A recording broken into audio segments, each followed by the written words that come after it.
पूरा वीडियो देख लीजिए। जब अच्छा लगेगा ना तो सब्सक्राइब कर दीजिएगा और लाइक भी कर दीजिएगा। बहुत मेहनत करते हैं आप लोग के लिए। मत बाबू, हम राती में खाना खा रहे हैं कि पानी लसवा इंतजार में है जुठावा गुरुजी। कि जूठा नहीं थे बाबू। टेंशन मत ली। हम भी बिहार के रहने वाला हैं, होली खेल खेलते हैं। आइए आप लोग को भी होली खिलाते हैं। होली खेले रघुबीरा, अवध में होली खेले रघुबीरा।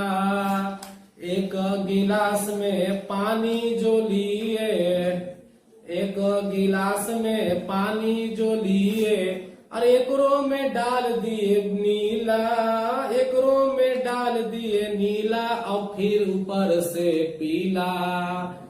होली खेलते हैं रघुबीरा, अवध में होली खेलते हैं रघुबीरा। बच्चों, आज हम लोग वीकली टेस्ट क्लास 4 G4 का सेट नंबर 5 का सलूशन करने जा रहे हैं, जो 20 मई 2023 को एग्जाम हुई थी। चलिए, तो एक एक कर करके 50 क्वेश्चन है। 15 क्वेश्चन है मैथमेटिकल एबिलिटी से, 15 क्वेश्चन है आपका साइंटिफिक एबिलिटी से, और जीके जीएस से आपका 15 क्वेश्चन है, 45 हो गया, और 5 जो है मेंटल एबिलिटी का है। इस प्रकार से 50 प्रश्न है जिसको हम लोग लगातार करते हैं। तो बच्चों आओ, अब हम लोग प्रारंभ करते हैं क्वेश्चन नंबर 1 से। पहला प्रश्न है, find the area of square. बेटा, एरिया ऑफ स्क्वायर, स्क्वायर किसको कहते हैं? जिसको चारों साइड आपस में बराबर हो, है ना। सभी साइड जब इक्वल होते हैं, ये साइड जितना हो वो साइड उतना होगा, ये भी इतना होगा वो भी उतने होगा। तो जिसका चारों साइड बराबर हो उसे स्क्वायर कहते हैं। अब इसी का एरिया निकालना है, तो एरिया का फॉर्मूला होता है बेटा साइड का स्क्वायर होता है। तो साइड दिया हुआ कितना, if the it's side 5 centimetre, तो 5 सेंटीमीटर का स्क्वायर करिएगा तो यहाँ हो जाएगा 25 सेंटीमीटर स्क्वायर हो जाएगा। दैट मीन्स आपका आंसर क्या हो जाएगा बेटा? आंसर हो जाएगा ए। चलिए अब चलते हैं क्वेश्चन नंबर 2 की ओर। देखिए बेटा, अंडर रूट 25 का स्क्वायर है और अंडर रूट 25 है ना। तो इस प्रकार से देखिए, अगर हम लोग इसको इस प्रकार से 25 का स्क्वायर इंटू 25 अगर लिखा जाता है तो यहाँ बेटा हो जाएगा 5 का स्क्वायर इंटू 5 हो जाएगा। रूट का 25 का मान 5 हुआ ना, और यहाँ 5 हुआ, ऊपर से स्क्वायर लगा हुआ है, तो यहाँ पर हो जाएगा 50। इसका कितना मान हो जाएगा? 25 हो जाएगा, गुने 25। दैट मीन्स आंसर कितना हो जाएगा? 125 हो जाएगा। तो आपका आंसर क्या बनेगा बेटा? आंसर बनेगा बिहार। चलो देखते हैं क्वेश्चन नंबर 3 की ओर। सोल्व दैट 3/16 बटा इंटू 4/19 देखना है बेटा। यहाँ जो है काट दीजिए, 4 से 4 मरतबे कट जाएगा 16, और ये 3 से कट जाएगा, है ना। तो पूरा कितना आ जाएगा? 1/12 आ जाएगा। दैट मीन्स आंसर क्या हो जाएगा? बिहार हो जाएगा। चलो अब देखते हैं बेटा क्वेश्चन नंबर कितना, 4। देखिए 13 दूनी 26 काट दीजिए, और ये माइनस से माइनस तो कट जाएगा, और 8 दूनी 16 यहाँ कट गया, 8 से 8 काट देंगे तो कितना आ जाएगा? तो इस प्रकार से फिर 2 से 2 कैंसिल कर करके आंसर कितना हो जाएगा? 1 हो जाएगा। ठीक है, अब देखते हैं क्वेश्चन नंबर 5। सोल्व दैट 28 में क्या जोड़ेंगे कि 20 हो जाएगा, है ना बेटा। देखिए 28 में यहाँ पर कुछ भी जोड़ते हैं अगर, तो 20 होना पॉसिबल नहीं है, बल्कि यहाँ घटाना होगा। अगर 8 जोड़ते हैं तो 36 हो जाएगा। तो अगर -8 को आप रखिएगा तो एक काम आपका बन सकता है कि यह हो जाएगा 28 -8, प्लस माइनस माइनस हो जाएगा, और तो कितना बच जाएगा? 20। दैट मीन्स -8 आंसर हमारा क्या होगा? सही होगा। चलिए अब देखते हैं, या अगर ऐसा प्रश्न आपको समझ में नहीं आए, माइंड मेकअप नहीं हो पा रहा है क्या बैठावे ना बैठावे, तो क्या कीजिएगा कि क्या लिखा हुआ 28 प्लस क्या बैठावे, तो यहाँ x मान लेना, बराबर कितना हो? 20। x का वैल्यू निकाल दो, तो 20 इधर है और 28 को इस साइड ले जाइएगा ना, तो 20 माइनस कितना हो जाएगा, 28 हो जाएगा। दैट मीन्स -8 बच जाएगा। आंसर क्या हो जाएगा, बिहार हो जाएगा। चलो बेटा देखो अब question number 6, find the greater fraction. Greater fraction मतलब बड़ा फ्रैक्शन कौन होगा। देखिए सब का नीचे बराबर है, तो सब का नीचे जब बराबर है, इक्वल है, तो जो बड़ा होगा वही ग्रेटर होगा। तो ए हमारा जो होगा, ए बेटा हो जाएगा हमारा क्या हो जाएगा, ग्रेटर हो जाएगा। क्या हो जाएगा, ग्रेटर। और ए वाला 1/9 जो है, 1/9 जो है, ये क्या होगा, सबसे स्मॉलर हो जाएगा। समझ गया। तो इस प्रकार से आंसर क्या देंगे, 7/9 यानी 7/9, सी आंसर हो जाएगा। अब चलते बेटा क्वेश्चन नंबर 7 की ओर। विच ऑफ द ग्रेटर, ये तीनों में ग्रेटर कौन है। तो सबसे पहले जो बेटा तीनों को समान हर कीजिए, नीचे जो भी है सबको बराबर कीजिए। तो देखिए काट दीजिए, 7 दूनी 14 और 5 दूनी 10 और 5 तिया 15 और यहाँ पर 7 तिया 21। तो पहला में भी आपको बचा हुआ 5/7 और ये भी हो गया 5/7, ये भी हो गया आपका 5/7। दैट मीन टोटल इक्वल है। तो इसमें से आंसर एक भी नहीं होगा, तो आंसर क्या मारेंगे, डी। डी में आंसर क्या होगा बेटा, कि सब आपस में क्या है, इक्वल है। चलिए चलते हैं क्वेश्चन नंबर 7 नहीं 8 की ओर। Find the value of x. X का वैल्यू निकालना है जब ये मान दिया हुआ है। तो कह रहा कि एक्स गुने 25 बराबर 625। तो हमको एक्स का मान निकालना है बेटा, तो एक्स को रहे दो। इस तरफ 25 गुना में है, तो उस तरफ ले जाएंगे तो क्या हो जाएगा, भाग डिवाइड में हो जाएगा। तो डिवाइड से ए 25 से काट देंगे, इसको 25 मतलब क्या हो जाएगा, कट जाएगा, कैंसिल हो जाएगा। दैट मीन्स बेटा एक्स इक्वल टू क्या हो जाएगा, 25। इसीलिए आंसर क्या मारेंगे बेटा, बी, बिहार आंसर होगा। चलते हैं क्वेश्चन नंबर 9 की ओर बेटा। थोड़ा स्पीड बढ़ाए रखो बेटा, फटाफट नोट भी करना। अरे इतना स्लो रहोगे, फास्ट थोड़ा सा हो ना बेटा। हाँ चलिए सोल्व दैट। तो देखिए बेटा ये हो गया आपका, ये लिखा हुआ है 12/√325 है ना, और प्लस हो गया 114। ये कितना हो गया बेटा, ये हो गया आपका 18 हो गया। तो इस प्रकार से इसको सोल्व करिए। तो सबसे पहले तो आपका फर्ज क्या होगा, आपका फर्ज ये होगा कि रूट को निकालें। सबसे पहले किसका निकालना होगा बेटा, रूट को निकालना होगा। तो रूट के लिए हम लोग क्या करेंगे कि एक एक रूट को पहले तोड़ने का प्रयास कीजिए, समझ गए। तो कितना हो जाएगा, देखो तो ये आपका 324 वाला को पहले तोड़ लो, आगे वाला को। ऊपर तो बेटा 12 भी हो जाएगा, और नीचे 324 का कितना हो जाएगा, 18 हो जाएगा। अब प्लस 144 का कितना हो जाएगा बेटा, ए हो जाएगा 12 हो जाएगा। अब बटे नीचे कितना हो जाएगा, 18 हो जाएगा। इस प्रकार से अगर आप सोल्व करिएगा इसको, तो कितना हो जाएगा, एलसीएम कितना 18 हो जाएगा बेटा नीचे, और ऊपर में 24 हो जाएगा। स्पष्ट है ना, नहीं स्पष्ट है। हाँ देखो, तब इसको काट सकते हैं बेटा, कितना मरतबा काटेंगे, 4 मरतबे और 3 मरतबे। दैट मीन्स आंसर हो जाएगा 4/3। क्या आंसर लगाएंगे, बिहार लगाएंगे। क्वेश्चन नंबर 10 बेटा देखिए, क्वेश्चन नंबर 10 में दिया हुआ है मुख्य बटा में कितना है, 4/7 है, यानी 4/7 है, और फिर 8/3 हो गया। तो इस तरह का मैथ का कैसे सोल्यूशन देंगे कि बेटा 1 मेन मान लीजिएगा, और यहाँ 4/7 यानी 4/7 लिख दीजिएगा, और नीचे वाले को जैसे है वैसे रह दो। ये 3 जो नीचे जाएगा वो 3 8/3 जो होगा नीचे ना, 3 को ऊपर उलट दीजिएगा। तो इस प्रकार से कट भी जा रहा है, यहाँ 2 मरतबे कट जा रहा है। तो कितना हो जा रहा है बेटा, देखो ये ऊपर का 3 हो जाएगा, नीचे कितना हो जाएगा, 7 दूनी कितना हो जाएगा 14, यानी 3/14 आंसर, यानी क्या मारेंगे, बिहार मारेंगे। 10 का आंसर क्या हो जाएगा बेटा, बिहार हो जाएगा। अब देखते हैं क्वेश्चन नंबर 15 सॉरी 11 बेटा सेम इसी प्रकार का क्वेश्चन हो गया, एकदम बिल्कुल सेम है। तो देखो यहाँ क्या लिखा हुआ बेटा, 7/5 मेन बटा में कितना है, 3/1 है ना। तो यहाँ पर इसको कीजिए 7/5 कर दीजिएगा, 3 को यहीं छोड़ दीजिए, 1 को ऊपर ले जाइए। हालांकि लिखा है निकले से कोई फायदा है नहीं, तो ये 7 कितना हो जाएगा 15। तो 7/15 को पॉइंट में चेंज करिएगा, यानी 7 में 15 से डिवाइड करेंगे, भाग नहीं लगेगा, पॉइंट 70 होगा। 15 चौके कितना मारेंगे 60 मारेंगे बेटा 10 बच जाएगा, बचेगा ना। तो यहाँ फिर एगो जीरो बैठा दीजिए, 15 छक्का 90 हो जाएगा। इस तरह से कह सकते हो कि 0.46 यानी आंसर क्या मारेंगे, सी मारेंगे। नोट कर रहे हैं आप लोग? अरे गधा झुको नहीं, फटाफट उतारो, झुकने का समय नहीं है बेटा, ज्यादा टाइम नहीं हो रहा, 7:10 7:15 हो रहा है। चलिए नेक्स्ट 12 नंबर क्वेश्चन। बेटा देखो ये जो है 15x स्क्वायर y का पावर कितना है 5 है, माइनस 5x स्क्वायर और y का पावर कितना है 5 है। देखो बेटा दोनों दम सेम जाति का है ना, तो सेम जाति का तो घटा देंगे, तो यहाँ बच जाएगा 7x स्क्वायर y का पावर 5। आंसर क्या आएगा बेटा बोलो? आंसर आएगा नन ऑफ दीज।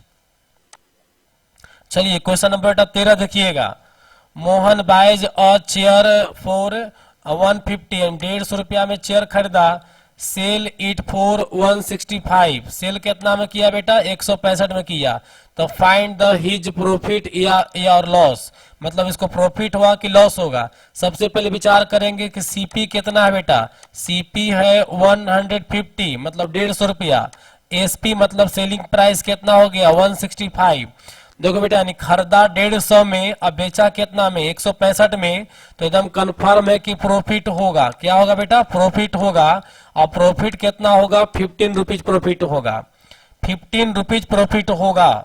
अगर यही जानते हो सीपी बड़ा होता एसपी छोटा होता, जैसे मान लो कि सीपी बराबर होता 150 और एसपी होता अगर 140 होता, तब हम लोग कहते कि यहाँ पर क्या हुआ लॉस हुआ।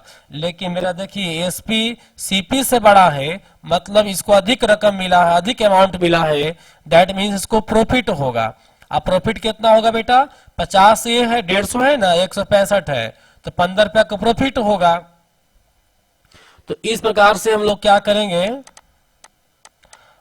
प्रॉफिट को लॉस परसेंटेज में कन्वर्ट करना है ना, तो परसेंटेज में कन्वर्ट करने का करेंगे बेटा प्रॉफिट गुने 100/CP लगा देंगे फॉर्मूला।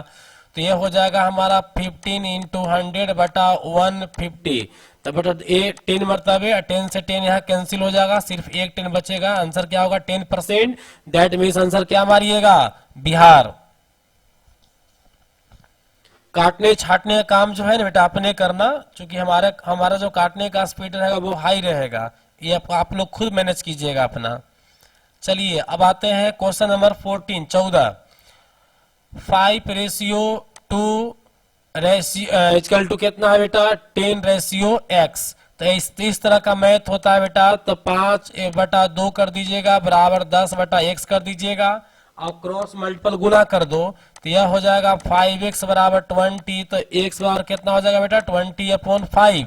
दैट मीन्स काट देंगे, आंसर कितना हो जाएगा बेटा 4 हो जाएगा। यानी क्या मारोगे सी मारेंगे।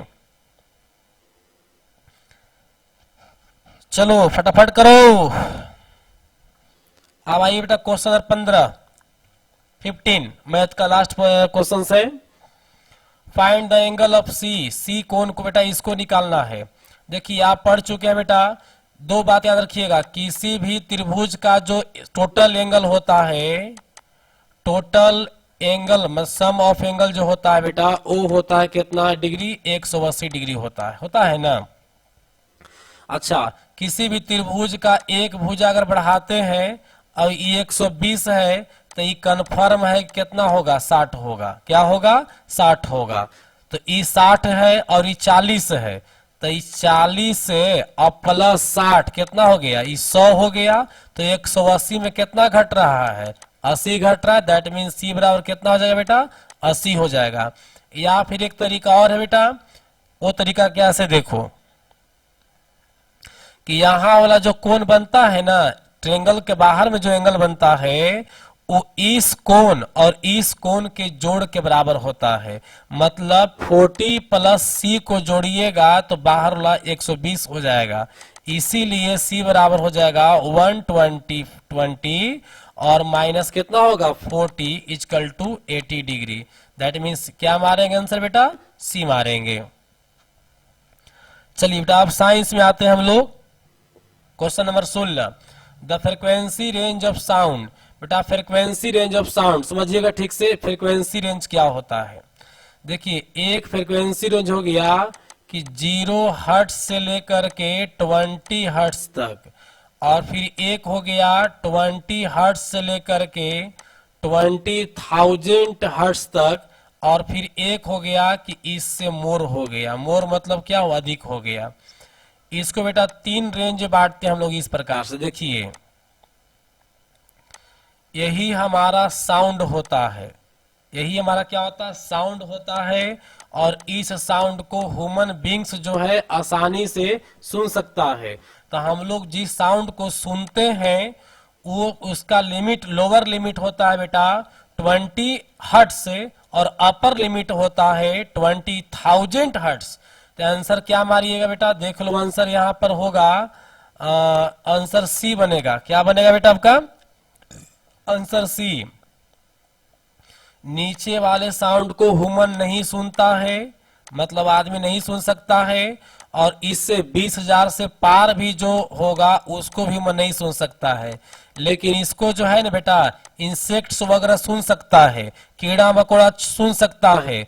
जो छोटे एनिमल्स हैं जैसे डॉग हो गया, कैट हो गया, रैट हो गया, आंट हो गया, छोटा छोटा जो एनिमल है वो 20,000 से अधिक को भी सुन सकता है। लेकिन ह्यूमन जो होते हैं उनका रेंज है सुनने का, साउंड का कितना, 20 हर्ट्ज से लेकर के 20,000 हर्ट्ज तक। नोट कर लिया बेटा। चलिए क्वेश्चन नंबर 17 में आइए। Blood purification in our body. बेटा देखिए ब्लड का जो शुद्धिकरण होता है, देखो purification, purification of blood, purification of blood, blood का प्यूरिफिकेशन शुद्धिकरण 2 जगह होता है बेटा, याद रखना। एक होता है लंग्स में और दूसरा होता है बेटा किडनी में। दूसरा कहाँ होता है बेटा, किडनी में। लंग्स और किडनी में कार्बनिक पदार्थ जो होगा, C फॉर कार्बन, कार्बनिक पदार्थ का जो छटैया होता है वो लंग्स में होता है, और नाइट्रोजनी पदार्थ का छटैया जो होता है वो किडनी में होता है। नाइट्रोजनी पदार्थ से यूरिया का निर्माण होता है। किसका निर्माण होता है बेटा, यूरिया का। किसका निर्माण होता है, यूरिया का। और यहां से कार्बन से बनेगा CO2 जिसको बोलते हैं कार्बन डाइऑक्साइड गैस बोलते हैं। क्लियर हो गया। यहां पर जानते हैं यहां पर ऑक्सीडेशन क्रिया होता है, ऑक्सीडेशन क्रिया लंग्स में। ऑक्सीडेशन लंग्स में नहीं होता है, लंग्स के द्वारा होता है। लंग्स में जो प्रोसेस है वो ऑक्सीडेशन प्रोसेस है, और यह एक प्रकार का दहन है। दहन का मतलब होता है आग लगना। तो हमारा जो हम लोग सांस लेते हैं, श्वास लेन देन का जो काम करते हैं, वह समझो कि एक प्रकार का मंद दहन है, मंद दहन होता है। तो हमारा सांस लेना भी क्या है, ऑक्सीडेशन है, दहन है। चलिए बर्निंग होता है एक तरह से। और किडनी में जो है ना, किडनी में जानते हैं क्या होता है, अपोहन का कार्य होता है। अल्ट्रा फिल्ट्रेशन पर डायलिसिस का काम होता है, जिसको बोल सकते हो छानना। जैसे आप दूध छानते हो, चाय छानते हो, उसी प्रकार से किडनी में जो ब्लड है वो छानता है। लेकिन लंग्स में ब्लड छानता नहीं है, बल्कि गर्म कर करके उसको शुद्ध किया जाता है। जैसे मान लो कि पानी को पीना है शुद्ध कर करके, तो लोग करता क्या है कि पानी को गर्म करके लोग पीते हैं। तो जिस प्रकार से पानी गर्म करके आप शुद्ध किए, ठीक उसी प्रकार से लंग्स जो है गर्म कर करके, ऑक्सीडेशन क्रिया कर करके और ब्लड को शुद्ध करता है। लेकिन किडनी जो है बेटा वो छान करके शुद्ध करता है। तो ब्लड का प्यूरिफिकेशन मुख्य रूप से कहाँ होगा, हमारा कहाँ होगा बेटा, बोलो, लंग्स में होगा। कहाँ होगा, लंग्स में, चूंकि यहाँ किडनी तो है नहीं। हार्ट का क्या काम है बेटा, हार्ट का काम है पंपिंग करना, पंप करता है, पूरे होल बॉडी में ब्लड सप्लाई करना। हार्ट का काम क्या है बेटा, पूरे बॉडी में, संपूर्ण बॉडी में ब्लड सप्लाई करता है हमारा हार्ट। लीवर जो है पाचन, भोजन पचाने के लिए एंजाइम रस का श्रवण करता है। बाइल्स वगैरह इसमें निर्माण होता है, बाइल्स वगैरह का निर्माण होता है लीवर में। अनोज तो पता ही क्या है, नाक आपको है ना, क्योंकि दिन भर में कितना बार नाक आप लोग पोछते होंगे, और कहीं हाथ अगर इंगेज रहता होगा तो मारता होगा, है ना। नोज को तो कौन नहीं जानता है। बेटा क्वेश्चन नंबर 18 देखिए, which of the flowing tissue, कौन सा टिश्यू बेटा ऐसा इज द मैकेनिकल सपोर्ट। बेटा पेड़ पौधों में कुछ जो टिश्यू होते हैं, जो सेल से बने होते हैं, उसमें कुछ टिश्यू होते हैं जो मैकेनिकल सपोर्ट करते हैं, कुछ टिश्यू है जो प्रोटेक्शन करते हैं, कुछ टिश्यू है जो स्टोरेज करते हैं। जैसे देखो ई हो गया पोरेन काइमा, पोरेन काइमा जो है ये स्टोरेज का काम करेगा। नोट कर लीजिएगा बेटा, यह क्या काम करेगा, स्टोरेज का। स्टोरेज का मतलब हो गया बेटा संग्रह। जैसे पेड़ पौधा में जो सूरज के प्रकाश से फोटोसिंथेसिस एक्शन के द्वारा जो भोजन बनती है, उसमें जो ग्लूकोज का निर्माण होता है, जो एनर्जी का निर्माण होता है, जो फूड्स का निर्माण होता है, वह उसका स्टोरेज कहाँ होता है, पोरेनकाइमा में। बी ऑप्शन है बेटा कोलेनकाइमा। बी ऑप्शन क्या है बेटा, कोलेनकाइमा। तो कोलेनकाइमा क्या है बेटा, मैकेनिकल सपोर्ट यही करता है, मैकेनिकल सपोर्ट यही करता है बेटा। मैकेनिकल सपोर्ट करने काम किसका है, कोलेनकाइमा का। यानी आंसर क्या मारेंगे, बिहार। अब बेटा एक और बचा हुआ है सी हम लोग का, तो ये हो गया, क्या हो गया, स्क्लेरेनकाइमा। स्क्लेरेनकाइमा काम बेटा प्रोटेक्शन देना, इसका काम है बेटा प्रोटेक्शन देना। प्रोटेक्शन का मतलब हुआ खास कर करके जो फ्रूट्स वगैरह हैं उनका कवर का निर्माण करता है, पेड़ पौधों के फल को नष्ट होने से बचाता है। तो ये तीन यहाँ पर दिए हुए हैं टिश्यू, तीनों काम नोट कर लीजिएगा। पोरेनकाइमा स्टोरेज के लिए, कोलेनकाइमा मैकेनिकल सपोर्ट के लिए, और स्क्लेरेनकाइमा होगा बेटा प्रोटेक्शन के लिए। फ्रूट वगैरह का जो ऊपर का स्किन होता है, जो कवर होता है, जो कवच होता है, उसी को ये प्रोटेक्ट करता है, प्रोटेक्शन देता है।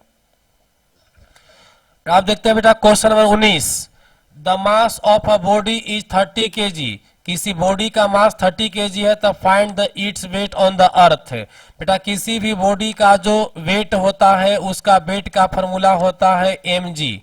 mg, अब बेटा देखो g, जहां g का मान 9.8 होता है, 9.8 पर सेकंड अथवा होता है, और कहा अर्थ पर, कहा होता है बेटा अर्थ पर। अगर हम चंद्रमा की बात करें तो छठा भाग हो जाएगा, 1.37 मीटर पर सेकंड स्क्वायर के आसपास होता है मून पर, याद रखिएगा। चंद्रमा पर मतलब चंद्रमा पर जो है बट्टा 6 हो जाता है। तो देखो धरती पर अगर पृथ्वी पर वेट निकालना बेटा तो फॉर्मूला क्या लगाइएगा, m गुने g। तो m कितना बेटा 30 हो गया, g कितना लेंगे 9.8। 9.8 के को हम लोग अप्रोक्सीमेटली 10 भी लिख सकते हैं बेटा, लगभग 10 के बराबर ही है ना। तो ये हो जाएगा 30 कितना हो जाएगा बेटा 300 न्यूटन। और वेट का मात्रक क्या होता है बेटा, न्यूटन। वेट का ऐसा यूनिट न्यूटन, याद रखिएगा। दैट मीन्स आंसर क्या हो जाएगा हमारा, सी हो जाएगा। तो याद हुआ बेटा आप लोग को, पृथ्वी पर या किसी भी ऑब्जेक्ट का वेट का फॉर्मूला क्या होगा, वेट बराबर हो जाएगा mg, मास गुने ग्रेविटेशनल एक्सेलरेशन, मास गुने स्मॉल g। और g का मान कितना होता है पृथ्वी पर बेटा, धरती पर, तो 9.8 मीटर पर सेकंड स्क्वायर। चलो अब चलते बेटा क्वेश्चन नंबर 20 20 में, SI unit of electric current. बेटा देखो SI इलेक्ट्रिक करंट का SI यूनिट जो है एम्पियर होता है, A फॉर एम्पियर, और W फॉर वाट, यह जो है बेटा पावर का यूनिट है, और D फॉर डायोप्टर, यह जो बेटा किसका यूनिट है, तो यह यूनिट है पावर ऑफ लेंस का, पावर ऑफ लेंस का। HP किसका है बेटा, पावर का है, किसका है, पावर का। आपको पता होना चाहिए कि 746 वाट बराबर होता है 1 HP। आप सुने होंगे HP का पूरा नाम होता है, HP का पूरा नाम होता है बेटा हॉर्स पावर। क्या नाम होता है, हॉर्स पावर। और इसको हिंदी में बोलते हैं बेटा हम लोग अश्वशक्ति। क्या बोलते हैं, अश्वशक्ति। मतलब अगर आप कभी सुने होंगे कि 5 HP का डीजल है, 5 HP का क्या है बेटा, डीजल है। फिर सुने होंगे ऐसा कि 5 HP का मोटर है, फिर सुने कि मेरे यहाँ 2 HP का मोटर है। 1 HP का मोटर है, तो यही जो HP का प्रयोग होता है, HP का पूरा नाम क्या हो जाएगा? Horse power. मतलब 5 horse power, 2 horse power, 1 horse power. 1 horse power में कितना वाट होता है? 746 वाट होता है। नोट कर लीजिएगा बेटा। चलो अब चलते हैं क्वेश्चन नंबर 21 की ओर। Increase in the length of the plant caused by, जो प्लांट का जो इंक्रीजमेंट है बेटा, प्लांट का जो लेंथ बढ़ती है, देखो प्लांट में वृद्धि के लिए 2 तरह का वृद्धि होता है। एक वृद्धि होता है बेटा थिक होता है, और एक जो होता है लेंथ में वृद्धि होती है। समझ गया? लेंथ का मतलब बेटा क्या हो गया? लंबाई। पेड़ की लंबाई भी बढ़ती है और मोटाई भी बढ़ती है बेटा, याद रखिएगा। तो देखिए, तो लेंथ बढ़ने के लिए, पेड़ पौधा में लेंथ बढ़ने के लिए जिम्मेवार कौन है? पता है बेटा? तो पेड़ पौधा में लेंथ अगर बढ़ाने की बात करें लंबाई के लिए, तो इसके लिए हो जाएगा इंटर कैलोरी। नोट कर लेना बेटा, पेड़ पौधों की लंबाई बढ़ाने के लिए होता है inter calorie, inter calorie, inter calorie, inter calorie. Inter calorie से क्या बढ़ती है बेटा? लंबाई बढ़ती है। और मोटाई की अगर बात करें हम लोग, तो ये हो जाएगा लैटेरल टिश्यू, लैटरल टिश्यू, ये हो जाएगा इंटर कैलोरी टिश्यू। समझ गया बेटा? तो इस प्रकार से लंबाई के लिए इंटर कैलोरी ऑप्शन में नहीं है, तो क्या मारिएगा? डी मारिएगा। और जो ये जाइलम टिश्यू है, ये देख रहे हैं ना बेटा, xylem tissue option number A में। तो जाइलम टिश्यू काम है पेड़ पौधे के प्रत्येक भाग तक के वाटर एंड मिनरल सप्लाई करता है। जाइलम टिश्यू जो है पेड़ पौधों के प्रत्येक अंगों तक वाटर और मिनरल सप्लाई करता है। कहां से? मिट्टी से। जड़ के द्वारा, जड़ गड़ी रहती है मिट्टी में, जो प्लांट का रूट्स होता है वो सॉइल में होता है, और वही रूट्स क्या करता है कि वाटर को, मिनरल्स वगैरह को अवशोषित कर करके, है ना, कैपिलरीज रिएक्शन के कारण अवशोषित कर लेता है, और पेड़ के प्रत्येक भागों तक वाटर और मिनरल का क्या करता है? सप्लाई करता है। तो जाइलम का काम है वाटर एंड मिनरल को सप्लाई करना। नोट किए? जाइलम का क्या काम है बेटा? वाटर और मिनरल का सप्लाई करना। और यह सप्लाई कहां से होता है? जमीन से होती है, भूमि से होती है, सॉइल से ग्रहण होता है। दूसरा है बेटा फ्लोएम। फ्लोएम का काम है जो फूड पेड़ में बनता है, जो फूड पेड़ पौधों में बनता है ना, उसको प्रत्येक भाग तक सप्लाई करना या कहीं स्टोरेज पॉइंट पर पहुंचाना। यह काम किसका हो गया? फ्लोएम का काम हो गया। और एक सी पॉइंट जो आपका मिल रहा है एपिकल टिश्यू, यह पेड़ का हेड पॉइंट पर होता है, शीर्ष पॉइंट पर होता है। रखिएगा, आप किसी पेड़ पौधा को देखे होंगे जो टूसा होता है, टूसा, गांव की भाषा में टूसा बोलते हैं, एकदम नया नया कली पता होता है वहां पर, वो एपिकल टिश्यू होता है। क्या होता है बेटा? एपिकल टिश्यू होता है। चलिए अब करते हैं question number 22। The blood is type of, blood हमारा क्या है बेटा? ब्लड हो जाएगा कनेक्टिव टिश्यू, क्योंकि यह हमारा जो ब्लड होता है बॉडी के एवरी सेल को, प्रत्येक सेल को आपस में कनेक्ट करने का काम करता है, इसीलिए ब्लड को हम लोग कहते हैं कनेक्टिव टिश्यू। चलिए बेटा अब आते हैं, अच्छा एक और नर्वस टिश्यू हो गया, मीडिया तंत्र बॉडी में काम करेगा। मस्कुलर टिश्यू हम लोग को बॉडी में क्या देगा? मैकेनिकल एनर्जी देगा। जैसे हम लोग किसी भी वस्तु को उठाते हैं तो मस्कुलर टिश्यू ही उस पर लोड लेता है। समझ गए? देखिए अभी आप अपने जहां बैठे हुए वहां पर ईटा पत्थर कुछ भी है उसको उठा के देखिए, तो जब उठाइएगा तो बाह के पास आपका जो है मस्कल्स टाइट हो जाता है। मतलब हम लोग बॉडी में कहीं भी हम लोग एनर्जी लगाते हैं तो यह जो मैकेनिकल सपोर्ट है मस्कल्स के द्वारा होता है, पेशी के द्वारा होता है। अब चलते बेटा question number 23। Largest part of body largest part of human body बेटा, ह्यूमन बॉडी का सबसे बड़ा पार्ट क्या है बेटा? देखो सबसे ध्यान देना है, लार्जेस्ट में दो तरह का आपको आंसर देखने के लिए मिलेगा, समझ गए? एक होगा आपका बेटा स्किन, एक आंसर क्या होगा? स्किन, और दूसरा आंसर होगा बेटा लीवर। दूसरा आंसर क्या हो जाएगा?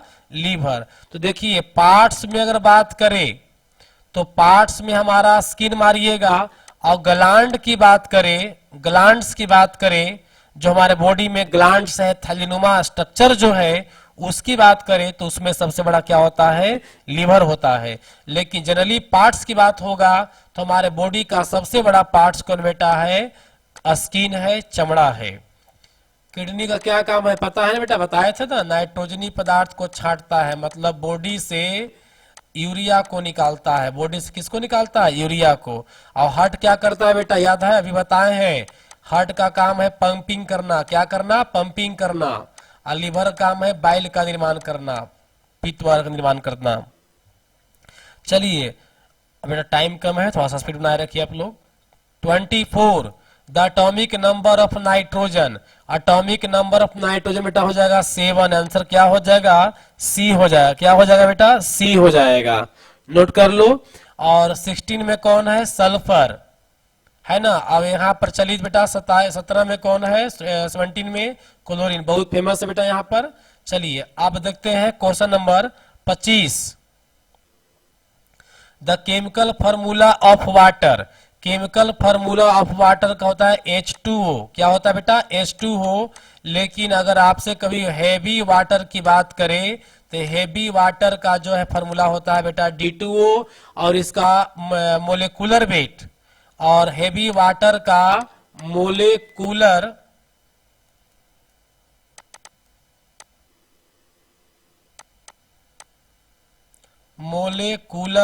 वेट, मोलेकुलर वेट 20 होता है, और वाटर का जो मोलेकुलर वेट होता है बेटा 18 होता है। क्लियर हो गया? चलिए अब चलते हैं question number 26। The molecular weight of water, लो आ ही गया 18 यूनिट। कैसे निकालेंगे बेटा? चूंकि यहाँ H2O फॉर्मूला होता है, मतलब हाइड्रोजन प्लस क्या है? ऑक्सीजन। तो एक हाइड्रोजन का वेट 1 हुआ, यहाँ भी 1, और ऑक्सीजन का वेट कितना होता है? 16। तो इस प्रकार छोटा बेटा कितना हो गया? 18 यूनिट। आंसर क्या मारेंगे हम लोग? बिहार मारेंगे। चलिए आइए 27। Which of the following nitric acid, बेटा नाइट्रिक एसिड का फॉर्मूला होता है HNO3, याद कर लीजिएगा। ये आपका सल्फ्यूरिक एसिड हो गया, ये क्या हो गया? H2SO4 क्या हो गया? Sulphuric acid. नोट करो H2SO4 sulphuric acid, HCl hydrochloric acid, HNO3 nitric acid. चलो अब आगे बढ़ते हैं हम लोग question number 28। Beach of the flowing mirror is used in headlight of car, किसी भी कार के हेडलाइट में किस मिरर का प्रयोग करते हैं बेटा? कनकेव मिरर का प्रयोग करते, याद रखिएगा। गाड़ी के हेडलाइट में जो गाड़ी का जो लाइट होता है ना आगे, जिसको रात में बार के चलते हैं हम लोग, उसके अंदर में कनकेव मिरर होता है। बात समझ रहे हैं? और ड्राइवर साहब के बगल में राइट साइड में जो लिखा रखा था वो होता है, जानते हैं? वो होता है कन्वेक्स मिरर। ड्राइवर साहब के बगल में, खिड़की के बगल में जो लगा होता है दर्पण, वो होता है कन्वेक्स मिरर। और हेडलाइट में क्या होता है? Concave mirror. हम लोग जो घर में श्रृंगार वगैरह के लिए, फेस वगैरह देखने के लिए जो यूज करते हैं वो होता है प्लेन मिरर। चलिए अब देखिए 29 नंबर। एयर इज, बेटा एयर क्या है? मिक्सचर है।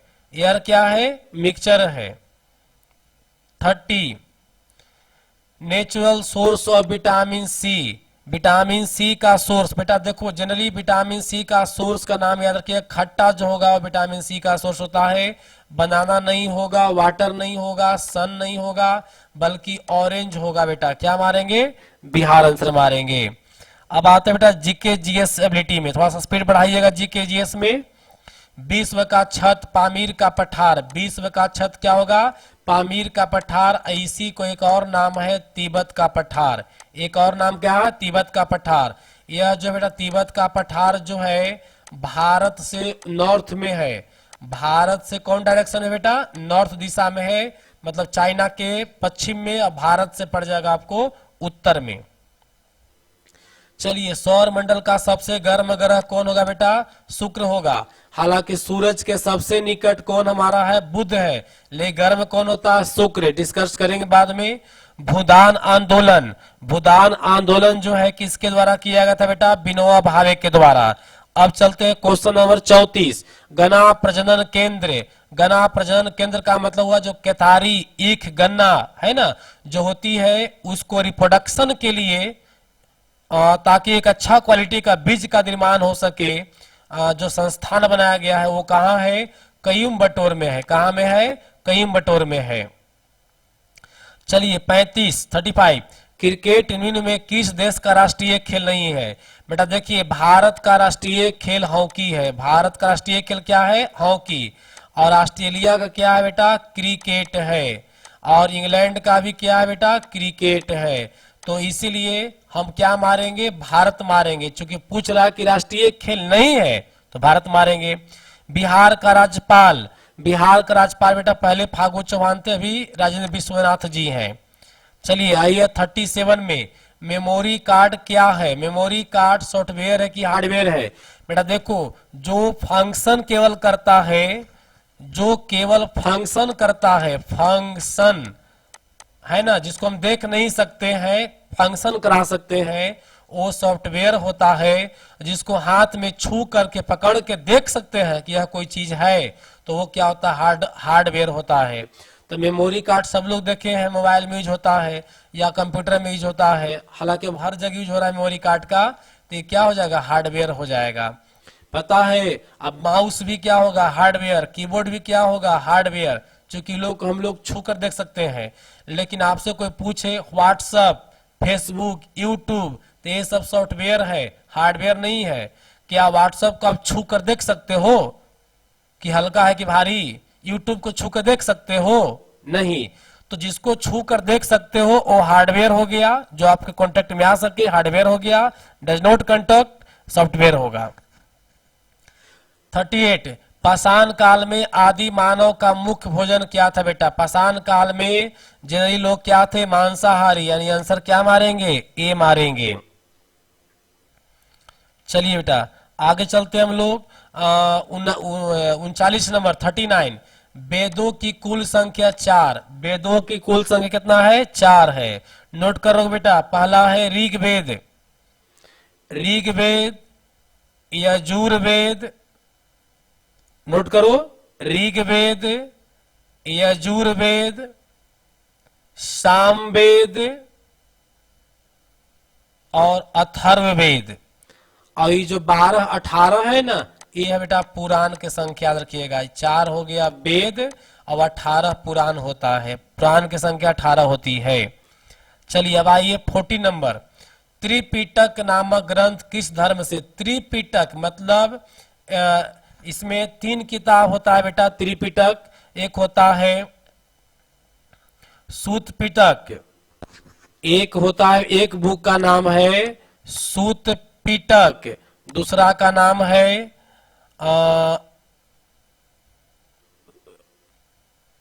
सूत पिटक और अभिधम पिटक। थोड़ा सा कंफ्यूज करे बेटा, ध्यान में नहीं है।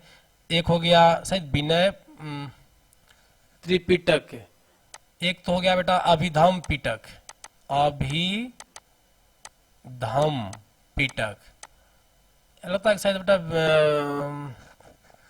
सूत पिटक, अभिधम पिटक, और तीसरा बोला विनय, कुछ बस सही नाम है, क्लियर नहीं है बेटा, ध्यान में नहीं है, छोटा हो। तो यह जो है बेटा बौद्ध धर्म से संबंधित है, किससे संबंधित है, बौद्ध धर्म से संबंधित है।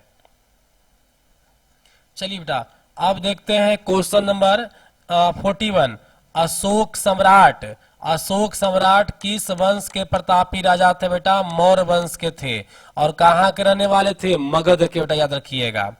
गोदान नामक पुस्तक, गोदाम नामक पुस्तक जो है कौन लिखे थे? प्रेमचंद के द्वारा लिखा गया था। किसके द्वारा? प्रेमचंद का। हालांकि लगता है बेटा यहाँ विनय पिटक होगा बेटा, थोड़ा सा नोट कर लेना, ध्यान में नहीं है कि चलो बाद में क्लियर कर देंगे। 43 नंबर देखोगे 43, भारत के राष्ट्रपति के निर्वाचन के न्यूनतम आयु कितना होना चाहिए बेटा? अगर बेटा आप लोग भारत के राष्ट्रपति बनना चाहेंगे तो चुनाव लड़िएगा ना, तो कम से कम इसके लिए कम से कम आपका आयु 35 वर्ष होनी चाहिए।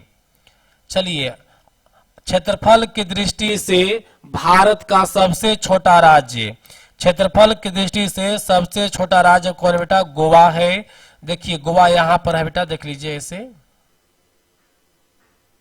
यहां पर गोवा है, इस यहां पर हो गया, अरब सागर की ओर है, अरब सागर के साइड में गोवा होता है, भारत के पश्चिमी छोर पर है।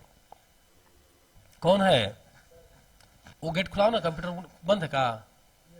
खुलाओ ना, सुतल होगा अंदर ही में। राष्ट्रीय मतदाता दिवस होती है बेटा, राष्ट्रीय मतदाता दिवस मतलब भारत में किस तिथि को हम लोग मतदाता दिवस के रूप में मनाते हैं? तो 25 जनवरी को। चलिए बेटा अब चलते हैं क्वेश्चन नंबर 46 से। निम्न श्रृंखला में अगला अक्षर का समूह क्या होगा?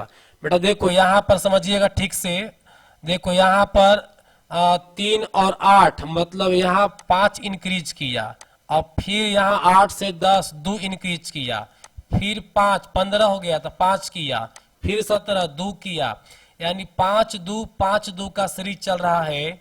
देखिए 5 2 हो गया, फिर 5 फिर 2 हो गया, तब 5 फिर ऐड हो जाएगा इसमें, तो 17 5 कितना हो जाएगा? 22, यानी आंसर क्या हो जाएगा बेटा? डी हो जाएगा। 47, भीन को अलग करें।